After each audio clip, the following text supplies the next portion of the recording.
we'll guide you through how to create digital art in Krita for beginners. If you find this helpful, consider subscribing and liking the video. First, open Krita on your computer. Once it's up, go to the File menu at the top left and select New to create a new project. A window will pop up where you can set your canvas size. For starters, a good size is 1920 by 1080 pixels, which is a standard screen resolution. You can also choose a preset canvas size if you prefer. After setting the size, click Create, and your blank canvas will appear.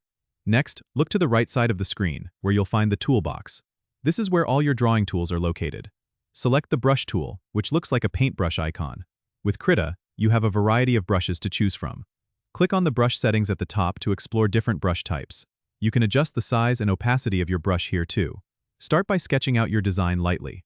If you make a mistake, don't worry. Just use the eraser tool to correct it. Now, to add color, select the color picker, which is usually located on the right side of the screen. Pick a color you like and start filling in your sketch.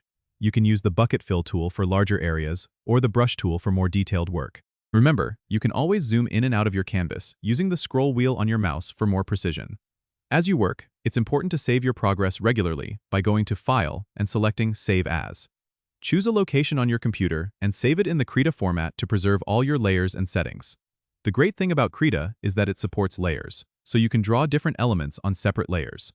This makes it easier to edit parts of your drawing without affecting the whole image. To add a new layer, click the Add Layer button in the Layers panel on the right. You can rename layers to keep track of them. Once you're happy with your artwork, you can export it by going to File and selecting Export. Choose a format like PNG or JPEG for sharing online or printing. And that's it. You're now creating digital art in Krita. Don't forget to subscribe and comment if this helped you out.